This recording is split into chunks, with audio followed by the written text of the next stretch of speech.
గమనించండి, మన మధ్య సహోదరి సాక్ష్యం ఇస్తుంది. తన పేరు వీరకుమారి, చిలకలూరుపేట. ఇక్కడ పరిచర్య చేస్తారు సహోదరి. గడిచిన దినాల్లో ఆమెకి 30 సంవత్సరాల కిందట ఒక సైడు 8 క్యాన్సర్ గడ్డలు ఉన్నాయంట. ఒకరోజు అనారోగ్య సమస్య నిమిత్తమై వెళితే వాళ్ళు డాక్టర్లు చూసి 8 క్యాన్సర్ గడ్డలు ఉన్నాయి, అవి సంవత్సరానికి ఒక్కొక్క గడ్డ తీసివేయాలి, ఆపరేషన్ చేయాలని డాక్టర్లు చెప్పారంట. 30 సంవత్సరాల కిందట యేసు ప్రభునైతే నమ్ముకోలేదు. తర్వాత యేసు ప్రభుని తెలుసుకొని యేసు ప్రభుని అంగీకరించి ఇక్కడే పరిచర్య చేస్తారంట సహోదరి.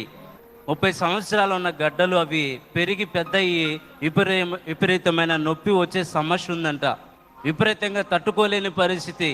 యేసు ప్రభుని తెలుసుకున్న తర్వాత ఒకటే ప్రార్థన చేసిందంట.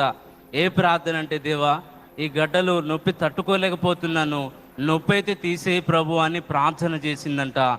దేవుని మహాకృప ఏమిటంటే మరొక మారు వెళ్ళి డాక్టర్ల దగ్గరికి వెళ్ళి చూపించుకుందంట. అదే డాక్టర్ దగ్గరికి వెళ్ళి చూపించుకున్నప్పుడు 8 గడ్డలు ఉన్నాయి కదా, ఆ 8 గడ్డలు లేకుండా దేవుడు చేశాడు. నా పట్ల నొప్పి మాత్రమే తీసేయమని నేను ప్రార్థన చేశాను, కానీ గడ్డలు కూడా లేకుండా దేవుడు చేశాడు. నా ప్రార్థన ఆలకించి గొప్ప కార్యం నా పట్ల చేశాడు.